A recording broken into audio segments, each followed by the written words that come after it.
Thank you everybody for joining us today. My name is Brittany DeFilly. I'm the Educational and Outreach Coordinator here at Verteks.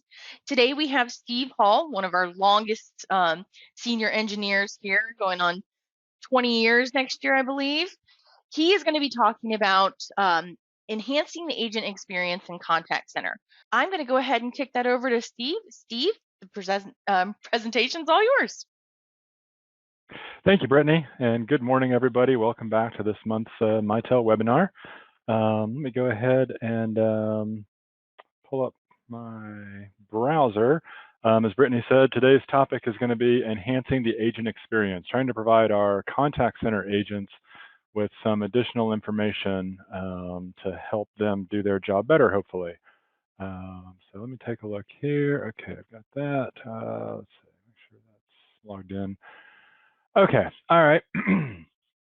So to begin with, we'll just take a look at the typical agent experience. So I've got my my agent login screen here. This is, what we refer to as the Agent Interaction Center. So if you see that in the documentation, we're referring to the web page where the agents log into their contact center queues. I'm going to go ahead and log in. And the first thing I get here, because of the way my contact center is configured, it asks me for an extension. In a lot of cases, the agents sit at the same desk, the same extension every day. So this is kind of not necessary. But in some cases, if you're running shifts or if your agent's kind of hot desk and move around, they may need the option to, enter the extension that they happen to be sitting at today. So they'll always be agent, Steve Hall. But today they may be sitting at extension 1455, tomorrow, extension 1450 maybe. So we've got that option here. I'm going to go ahead and leave it at 1455. That's the last one I entered, so it remembers that for me. And now I'm logged into the contact center, but I'm not actually logged into any of my queues or my groups. So you'll see here, it says I'm not ready, red, so that means I'm not taking calls. I'm not ready to take calls. And down here under my queues, it shows 0 of 9. So what that's telling me is that our contact center has 9 different queues or groups configured, but I'm not logged into any of them. So I've hit the drop down. Now, because I've started this out kind of very basic, I don't have a whole lot of options here. I can either join all the queues that my administrator has assigned me to, or no queues, which is where I'm at now. So if I say all queues, I can see now I'm logged into 2 of 9 queues. I can't see what they are. Those are just the ones that my administrator has assigned me to, and I can't choose. I either log into all or none. So back to 0, back to all. That's what I got there. Now, because I'm a supervisor, I do have this option to view my agents. But right now, I'm just kind of focusing on the typical agent experience. So a typical agent would not have the option here to view other agents. So really, that's all we have kind of at the base level of the contact center agent interaction center is the login, joining my queues, and then of course we have the release codes. So right now I'm green and ready to take calls. If I need to take a break, obviously, I can select break, lunch, or whatever the approved busy codes are here. I'm going to go ahead and select break and just show an example right now that I'm the only agent logged into this particular queue. And I'm going to call in from another phone right now. And I'm calling in from my cell phone here, and I'm going to select the option for my test queue here. And I can hear from my cell phone that I've joined the queue, and I'm hearing the in-queue music and the in-queue messages. But as an agent, I have no visibility to that at all. I can't tell that there's calls waiting. If I take myself out of my release code for break here and go back to ready, I'll immediately be presented that call. So there's the call there, and I can choose to answer it. It does give me some information about the call now that it's ringing to me. My phone's actually ringing right now. Like I said, I have the option to grab that call, but until the call came to me, I had no indication that there was even any calls waiting. So we're going to try to improve that. Oh, I didn't answer the call in time, so it did put me into forced release. So I have the option here to, resume taking requests or stay in forced release. So we do get a pop-up to let our agents know if they've missed a call. I'm going to resume, and then I'm going to log out because we're going to make some changes on the administrator side. And for those changes to be reflected, we have to go through a log out and log in as the agent to see those changes. So let me pull up my contact center director here. So this is the contact center director, pretty much looks the same for most everyone. Take a look at our agents here. First thing we talked about was that prompt for the agent extension number. So if I scroll down through my list and I find the agent Steve that we're working with, there we are. You can see here the agent extension field is blank, and that's why it prompted me for the agent extension. So if I want that to go away, if I want to save my agents a few seconds every day, I can key that in and save that. The next thing I can see here is that looking across at my agents, we're assigned to a COS or class of service, which defines some settings that are available to the agent. And I can see here each specific agent has the option to change what class of service they're assigned to. This agent, Steve H, is assigned to the class of service ECC demo. I can either click the link here to take me over to the classes of service and take a look at the settings there, or on the side, I can come under agents and class of service, and it'll bring me to the same place. ECC demo is the class of service that we saw Steve was assigned to, so that's the one we want to take a look at. And in addition to saving him the time to enter his extension, we also want to give him the ability to see if there's calls in queue, right? So one of the things we can do is we can actually give him the queue monitor. So the option right here that says allow queue monitor. We're going to check that off. We'll show you what that looks like. And then while we're in here, we're also going to take a look at specific login, log out. Remember, I only had the option to log into all my groups or none of my groups. And we're going to stop there and save this. We're going to save the changes to the class of service here, ECC demo, that Steve's assigned to. Now we're going to go back in as Steve and we're going to sign in again. First thing we're going to see is it doesn't prompt me for an extension and it brings me right in. I now have a different screen here where it's showing me some column headings at the top. And this is the queue monitor. Shows me calls that are waiting in queue. Now, before we have any calls in queue, we have to have an agent logged into this group. So I'm going to come up here. Oh, I'm going to go here to my queues. And now I have an option to choose which queue, because we enabled the ability to log into specific queues as an agent. So I can say I want to join this queue.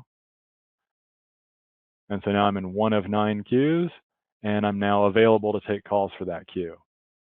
Now, because I do want to show you the queue monitor, I'm going to go ahead and put myself into a release code so that when I call in, the call will be queued and wait.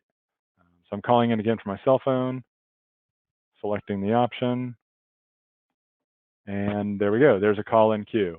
I have some information about the call, the caller ID, the name, what group that they came into and what service they came into through the call center.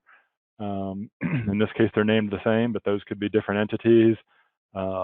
Or you could potentially escalate from the first group to the next group if you have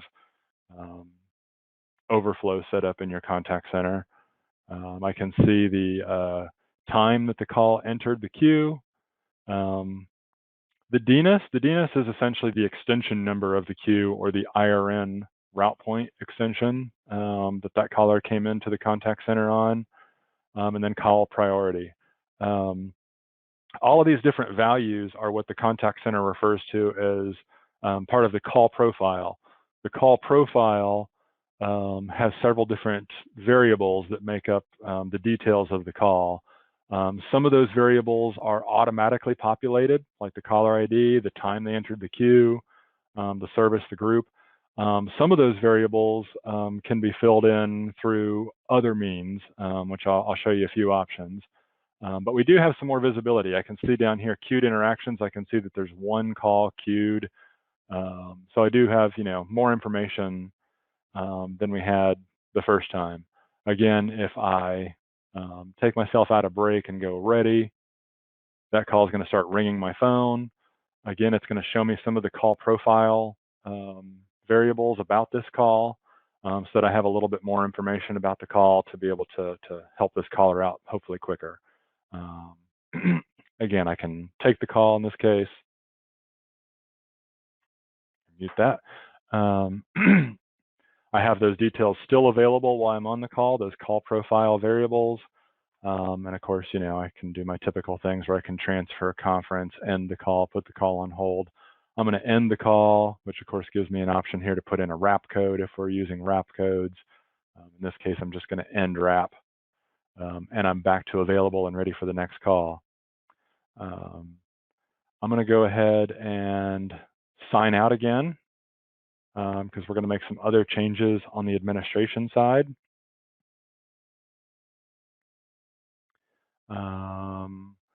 The next thing we're going to take a look at is, again, under the class of service that applies to this agent, is we're going to assign a KPI board, key performance indicator board here.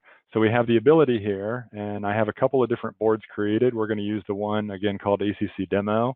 We're going to assign it to the class of service named ECC demo, and we're going to save that. Again, for KPI boards, we can either select this link over here to get to where those KPI boards are created and modified, or over here on the left under agents, I can select KPI board to take a look at those. ECC demo is the one that we're looking at today, so I can take a look at how that's configured. So the KPI board is some key performance indicators. These are details about the current state of the contact center that we can give to our agent. These things may help the agent kind of self-dispatch, decide if it's a good time to take a break maybe, or if they need to kind of stay in the queue and kind of work through a backlog of calls. So here's some of the different variables in the KPI boards that we can give to the agent. For the one that I have built here, the information that we're giving to the agent is what is the number of waiting calls, what is the average wait time in queue of those calls, how many other agents are logged on. So do we have a bunch of other people that are out on break, lunch, called in sick, whatever the case is. Good information for the agent to know if they're allowed to do some kind of self-dispatch to manage this queue. And then the number of abandoned calls, is that increasing because the queue times are increasing, and we need to, like I said, dive in and try to work through this backlog of calls. There's several other variables here, depending on what makes sense to, what information to present to the agents in your contact center. Average talk time, average wait time. If you're measuring things against the target average speed of answer, the target ASA, just knowing how many calls have gone over that versus, under that may be a good metric for your agents to work with. Maybe rather than the number of logged in agents, you want to see how many are idle. So if they see the number of idle agents, they'll know, okay, well, if there's other people that are idle, it's, maybe it's a good time to take a break. Several different factors here, and like I said, we can take a look at those and choose what makes sense. This is the KPI board that we have built and assigned to our agent. So let's go ahead and take a look at what that looks like now. If we log back in, down here at the bottom of the screen, this is that KPI board. Actually, let me jump back here real quick.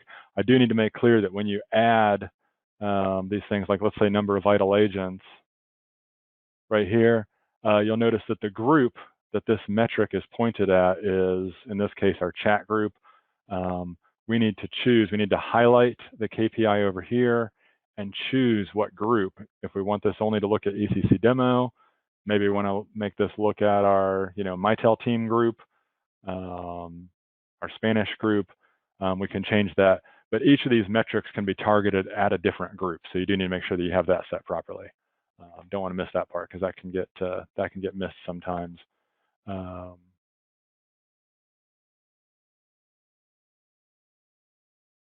oh, I didn't name it. Anyway, let me come back over here. This is our KPI board, ECC demo, how many calls are waiting, what's the average wait time, how many agents are on, and so forth. So if I join the queue here, we'll now see that we have an agent logged in. We do see that we have an abandoned call from earlier.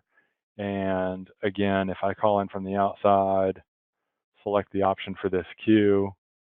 Actually, let me go ahead and get myself into release so we can see some wait time and some queued calls stack up there.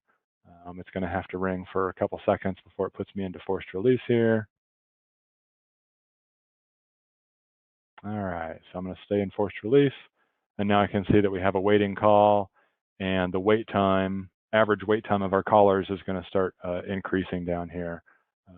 This refreshes, approximately every 10 seconds. So that is the KPI boards. Again, another slice of information that we can present to our callers.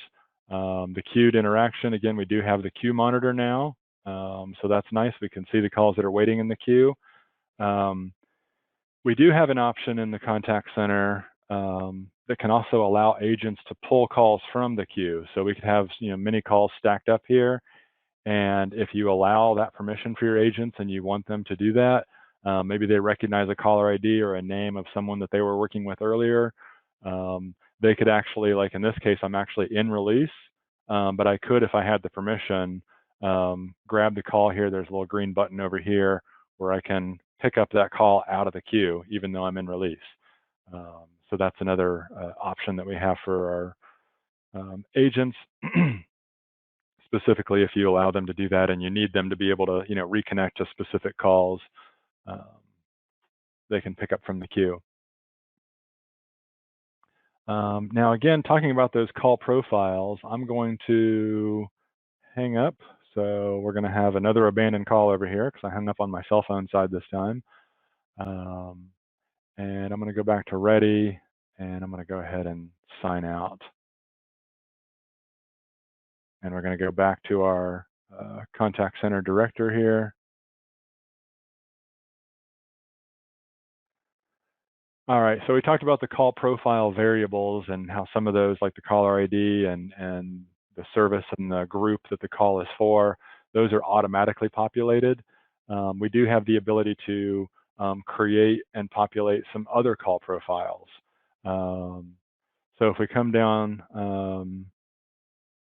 under, well, IRNs here, we're going to take a look at the IRN that we have set up for our ECC demo, which is IRN 2222, which of course corresponds to a route point on the ShoreTel PBX side. And ShoreTel Director, we have a route point 2222 that lives on this server, which is how we get the calls over here. And under the call profile, we have a few different options. At the very top, there's one that we use occasionally called priority. This one can give typically, if you have a specific route into your contact center that has a higher priority. So maybe you publish, 2 different phone numbers that both go to the same group of agents. If people call in on one specific phone number, and so they enter the call center, in this case on extension 2222, maybe we want to give them a higher priority. So we can give them a priority of 50, which means they'll have a higher priority than the calls down here that enter in on IRN 2223, which may be a different phone number that has a priority of 0. So priority is kind of a whole other discussion about, routing calls through your call center and how to get certain calls treated differently. Today, we're kind of focused on the agent side of things. So I want to bring it down to the call profiles. And in this case, in this example, the way we've got this set up is I've got one phone number that I have published that people call when they're calling our Gainesville office. That's this extension 2222 is the route point extension that brings the calls into our ECC demo service. I have another phone number that routes calls to extension 2223 when people call the phone number for our Ocala office. So I have a call profile called city over here, and I'm pre-populating that as they enter this IRN with the value for city of Ocala. So to see what that looks like, we can choose, any of these different call profiles that we have here and pre-populate them here from this IRN screen. Let's see, ones that might make sense. For example, we'll say state. We can add that call profile to the call, and then we can select it over here and we can give it a value of Florida, and we can save it. And now whenever the call comes in through extension 2223, we're going to tag it with a call profile variable called state, and the value will be pre-populated to say Florida. Now the way we can use this information and present this information to our contact center agents, maybe they're going to answer the call differently if the caller called our Gainesville office versus our Ocala office. We can do a couple different things. We can go back to our queue monitor, for example. So if we go back to our class of service for ECC demo, that's the class of service we're taking a look at. We have enabled the queue monitor here with allow queue monitor, but then we also have a choice here for a custom queue monitor. So by default, the one that we saw that showed the caller ID, the group, the service, the time they entered, that is the default queue monitor. But if we want to give a custom queue monitor, we can select one here. So again, I've got one here for ECC demo queue monitor. I'm going to save that choice. Again, we have an option here to go directly to it, or we can take a look at our call profile lists, which is what that's going to take us to. And so we have a call profile list called ECC demo queue monitor. In here are some of the different call profile variables that we have available here. So again, caller ID, caller name, that makes sense. The DNS name, which is basically that IRN extension 2223. Enter time priority. Those are all the default entries. You can leave those in or take those out when you're doing a custom call profile. We have the available built-in call profiles, and then we also have our custom call profiles. So we're going to add city, because that's the one that we have pre-populated, whether they've called the Gainesville number or the Ocala number. And we're going to save that. Again, that's now part of our ECC demo queue monitor call profile list, which we have assigned to our ECC demo class of service. And so now I'm going to log back in, and I'm going to log into my ECC demo queue.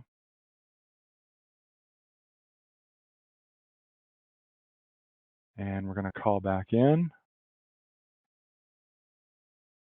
And I'll go 2223 this time.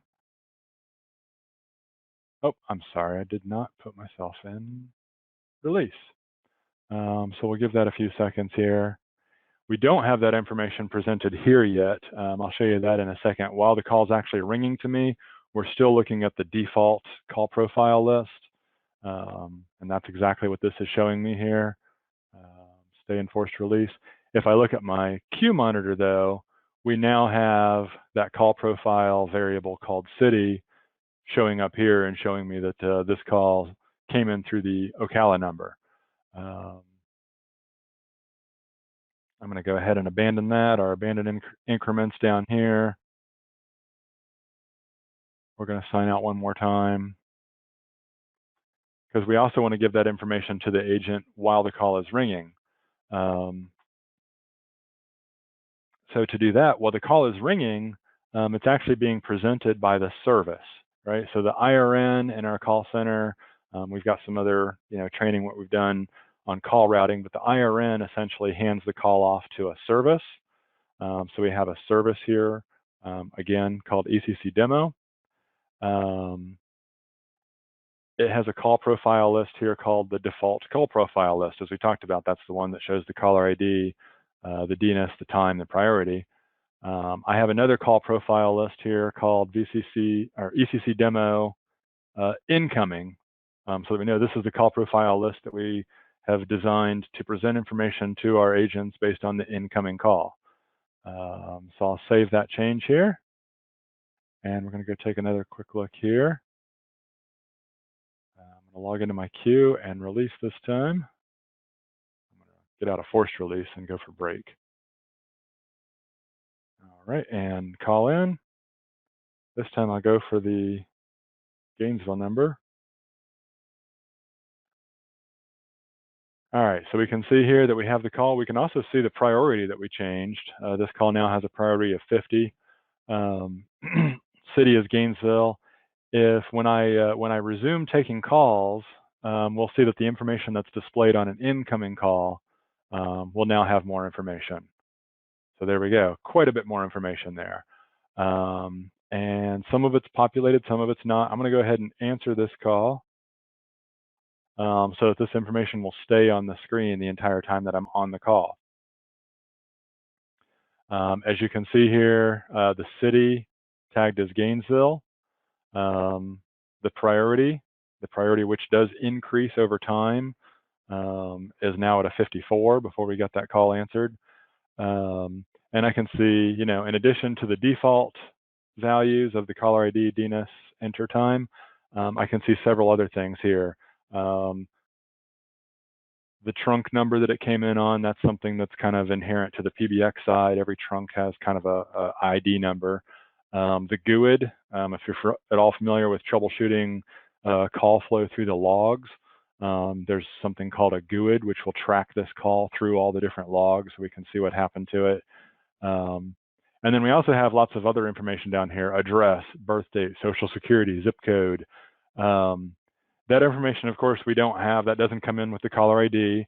That information is something that can be fetched with some other facilities that we have in the contact center, mostly using the call control scripts. We do have another webinar that goes into a lot of detail on the graphical call control script editor, or the GCCS.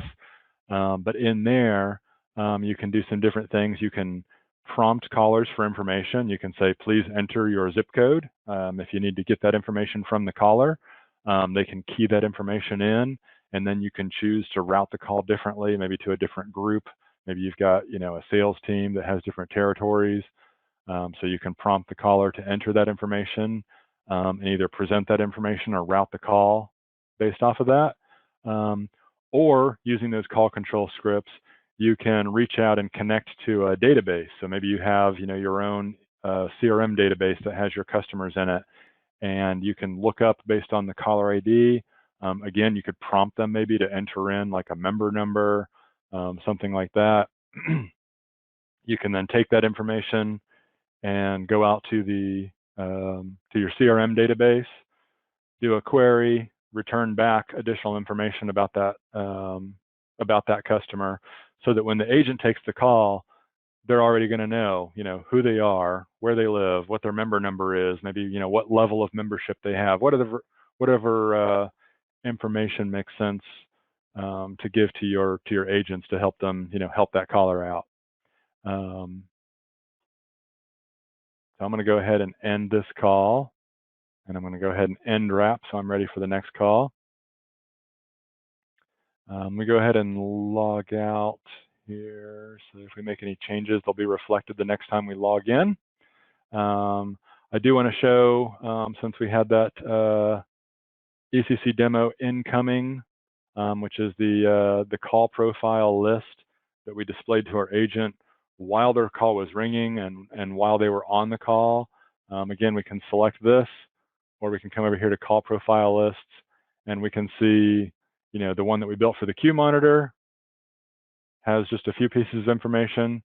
The one that we built for the incoming call to the agent, we've got many more pieces of information here that we're displaying. And of course, it just displays what information it has gathered. So if it hasn't gathered anything, that value will be blank.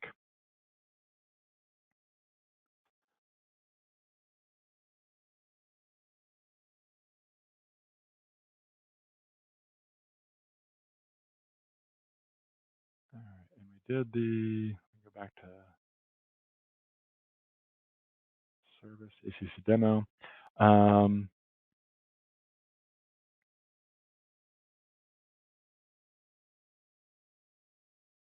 All right, so the next thing I want to talk about is another feature that we have that's in the more recent versions of the contact center. Is called the pop-up profiles. So we have the ability with the contact center to pop up a URL. So it's going to pop up a browser window and navigate to a specific URL. And we can do that based on several different factors. We can do that as soon as the agent logs in, if we want to, pop open a certain, welcome message to the agent, or pop up a screen that's going to bring them into another application that they need to use. We can trigger a pop-up on agent login. We can trigger a pop-up every time the agent goes into release if we need to. We can also trigger a pop-up every time a call is presented to the agent, so their phone is ringing. We can pop up a URL there, potentially even, again, going into that CRM software if it's a web-based application, and we can construct a URL that will pop the screen and bring that agent some information about that caller. We can do that. So what we're going to do is we're going to take a look at our pop-up profiles down here again under agents, because this is more information that we are giving to our agents. We got a couple here built, a couple different pop-up profiles. We're going to take a look at one that I built here for today's training called MAP. Now in this case, we're going to use this based on an incoming call, not an agent-based trigger, but I'll take you through if we wanted to, say apply this pop-up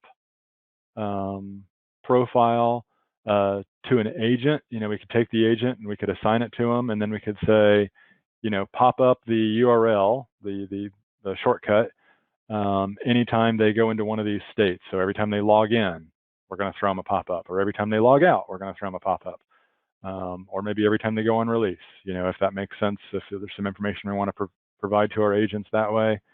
We can do that as an agent-based trigger.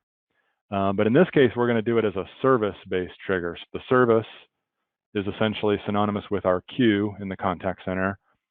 And what we're going to do is when an agent accepts a call, so not when they're, in this case, not when they're presented the call, but when they accept the call. So presented is basically as soon as the contact center starts to ring their phone, it is presenting them the call.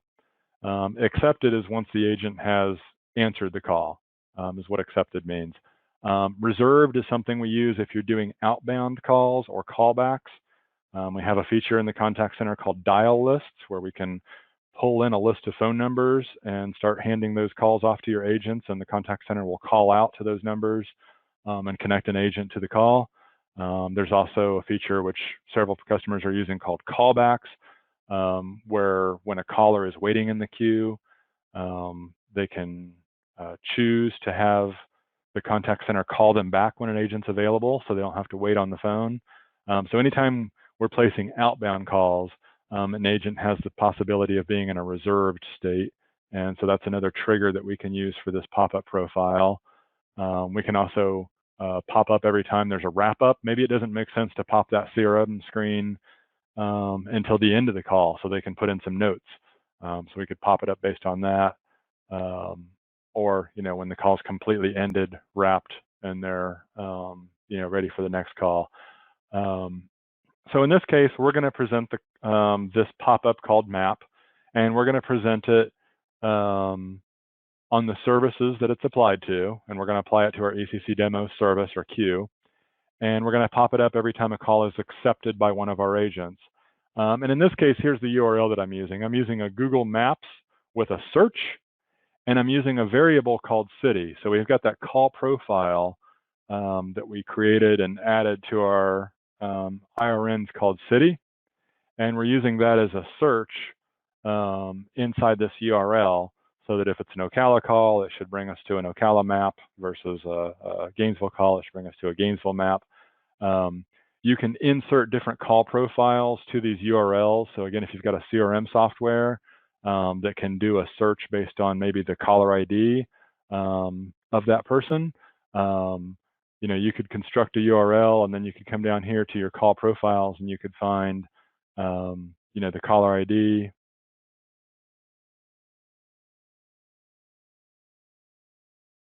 Oh, wait. The Annie for that call, and then you can insert that, that I've got that highlighted, I can insert that into here, in the right place to construct that URL. I'm gonna click my reset button to undo any changes I made there, because that URL is not gonna work. So I've got that applied now. This is what the pop-up profile looks like. It's called map. It has a Google Maps search URL using our call profile variable called city. If we come back to our service, since this is a service triggered pop-up profile, it's only going to work if we apply it to a service. ECC demo, pop-up profile right here, and we're going to select the one called map, and we're going to save that. So now we've got that applied to our service. So back to our contact center agent interaction center, we're going to log in. I'm going to log into my queue. I'm ready to take a call now. And I'm going to grab my phone here and call in. And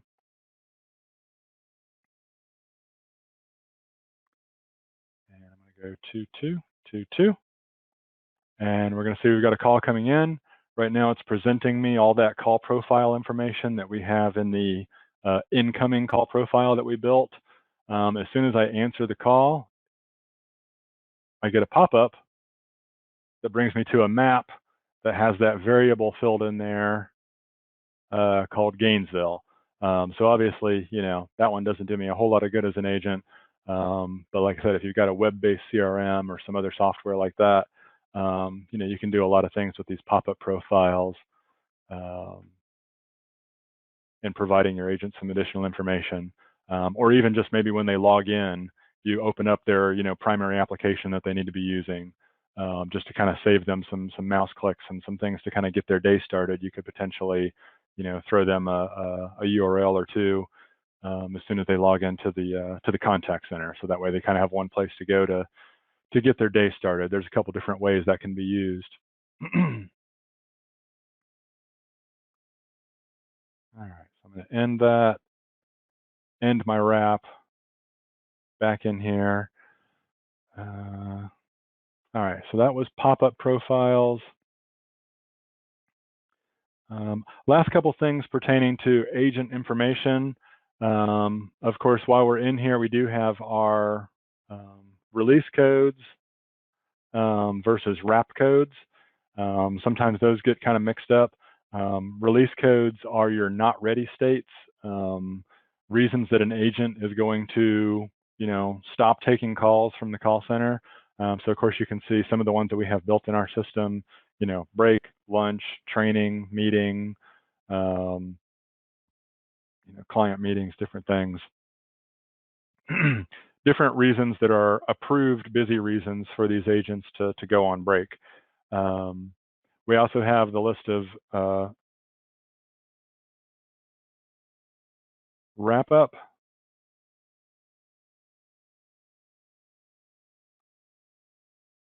And so I'm going to go ahead and take another call here. This time I went to our Ocala phone number. When I answer the call, again, I'm going to get another pop-up here. This time it's giving me an Ocala map. So that's working. What I want to show you is when I end the call here and it puts me into wrap-up, I now have an option to select a wrap-up code. So wrap-up codes are basically a way of categorizing that particular call that I just took. And I can extend my wrap if I need more time. So I can say, was this what we call a first call resolution? Means, we were able to solve, this caller's, question on this call. Were they calling for another tech? Were they, different issues that we may have here, a sales inquiry? We can select that for this call. And we can end wrap and back to taking another call. In the contact center director side, those codes, both release codes and wrap codes, are found under the same section. All the way down on the left, I'll close some of these other options here. We can go all the way down to system parameters, tagged codes. We have wrap-up codes right here. So you'll see that same list that we saw as an agent, and what wrap-up codes were available to them. Of course, you can create as many as you want.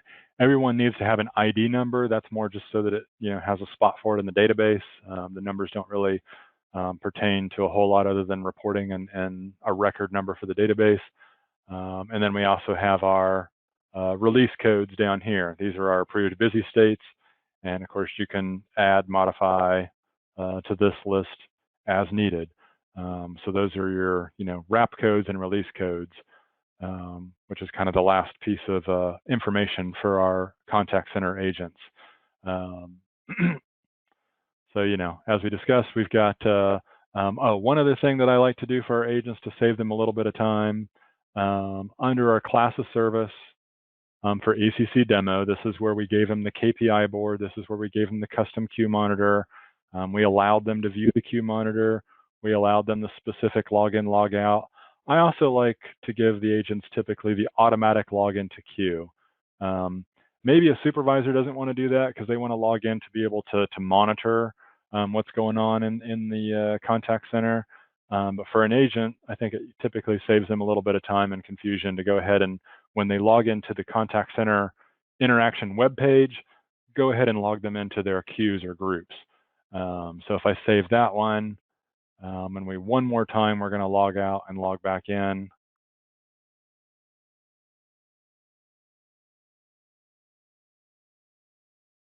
So now, boom, I've logged into my queues. Again, my supervisor assigned 2 queues. Because we do have the permission, I can still go in here and pick and choose. Maybe I don't want to be in this one. But by default, when we log in, it's automatically logging into my queue. So it's just saving me that step that you saw that I had to go through several times every time we logged into the queue. We now have our queue monitor, which gives us more information about the call, including a city column over here that we added in. We have our KPI boards that we've added, release codes, wrap codes. Like I said, a supervisor may not want to do that automatic login to the queue because maybe they want to log in just so that they can click on agents and they can see the other agents. You can click on their calls. As a supervisor with the right permissions, I could potentially supervise this call if I need to, which I'm pretty sure we've got another recorded training up on our YouTube channel that kind of goes into details on how to set that up and how that works. All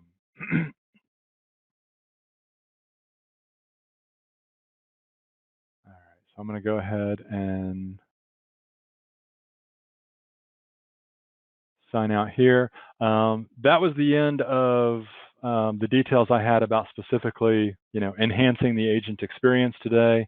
I did want to take just a couple of minutes here. One thing I like to point out to people when we're talking about the contact center admin training in general, always a good idea to talk about your backups and just kind of give those a quick look and make sure that those are running properly. Of course, contact center runs on a Windows server. So typically whatever you're doing to back up your other Windows servers, you can apply to the contact center to get a backup of that. If you're doing major maintenance, sometimes doing snapshots, if you're running in, VMware, Hyper-V, that sort of thing, you can take snapshots of the entire Windows installation, including, all the applications installed on your contact center server. So that's always a good idea. But the system itself also has another backup built in. That's kind of another safety. I always like to have backups of backups just in case something goes wrong. So inside the Mitel Contact Center Director, all the way down under Maintenance, we have Database Backup.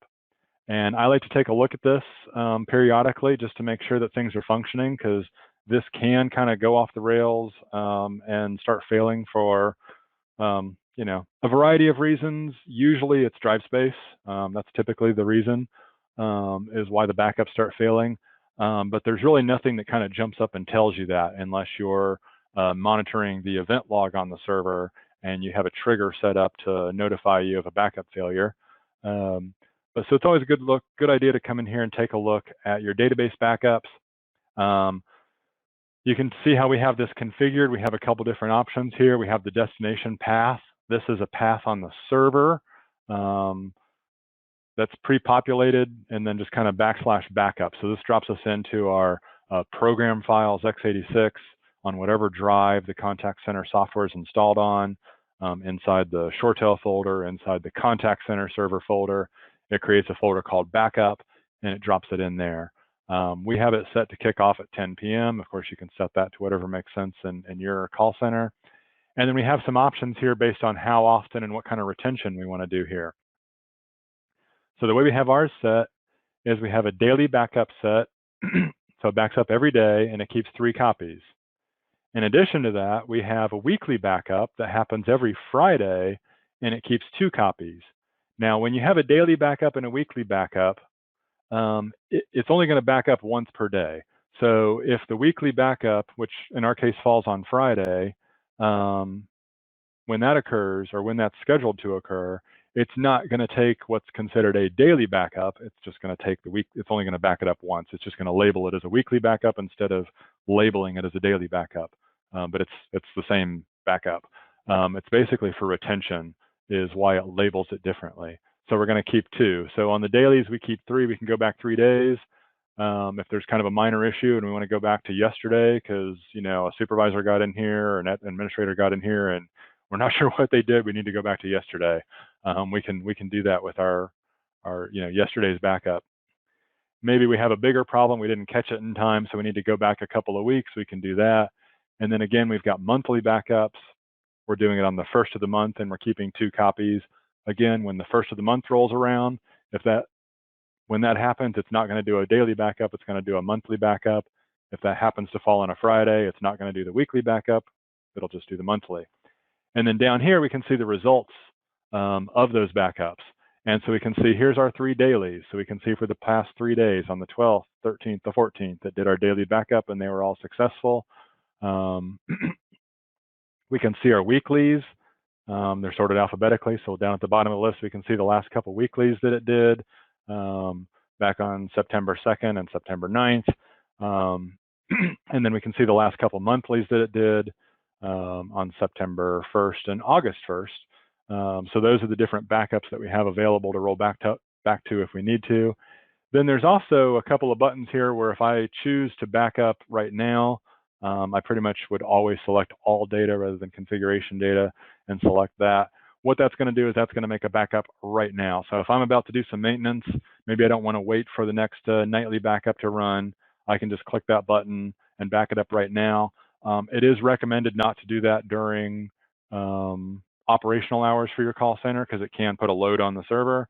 So maybe as soon as the call center closes, I can go ahead and hit that backup and then I can jump in and do my maintenance. And that's going to be labeled as a now backup. And see, the last time we did that was a little over a year ago. There's also another backup that's very similar to that, and that is the CCIR data. If you're using the CCIR, which is the Contact Center Interaction Reports, that is another call reporting database that's separate from the built-in call reporting database that is typically used by third-party tools. So if you're using Bright Metrics or some other third-party reporting, it is probably looking to that CCIR data. And that CCIR database actually lives on a different server from your contact center server. So in our case, you can see our contact center is on, you know, .5. Our CCIR is running on .10.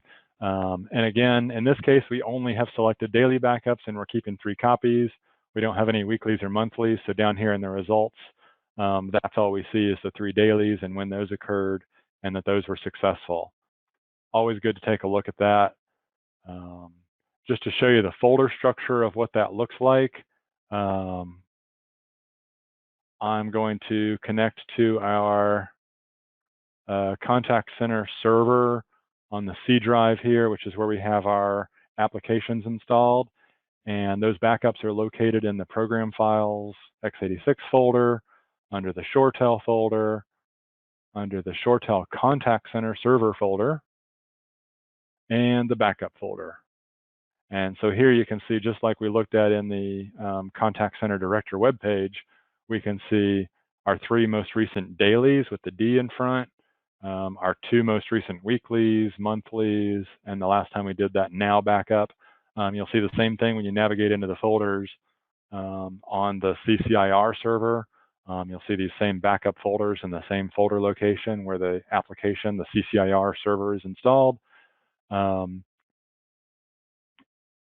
If you are, again, since we're talking about backing up the contact center server, that backup that we just talked about, that is essentially all the information in the database, including your reporting data, all your agents, everything we talked about today, call profile, variables, configuration, all that stuff is rolled up into this backup folder in here. Really, there's only one file in here, which is an SQL file. So it's a backup of the database. If for some reason you need to restore your contact center from kind of the ground up, you get a brand new Windows server, you install contact center on there, and we need to restore our data, that database will put the entire configuration of director in there. Another key folder you're going to want there is the IVR folder. The IVR folder is the folder that contains a bunch of different WAV files.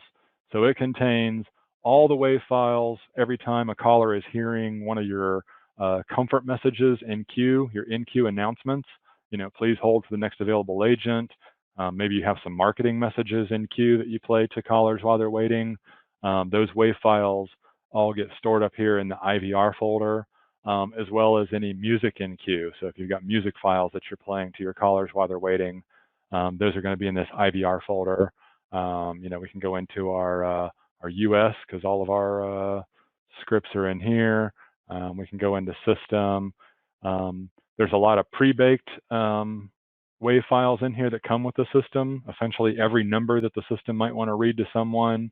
A lot of the different sample scripts that are in here, your place in queue, where the system says your place in queue is, this is the WAV file that plays that. But you may have customized those. Those files are all within the IVR folder. So kind of worst case scenario, you need the IVR folder and your, one of your backup folders here to kind of put the contact center together again. So yeah, just want to take a moment, kind of a little PSA on backups there, in addition to the agent experience items we talked about today. And that's everything I had to talk about. If anybody has any questions, feel free to reach out in the questions or chat here. We've got a few minutes left. We'll be happy to get you some answers to that. Absolutely. Thank you, Steve. These are always very enlightening. Thank you. Thanks, everybody.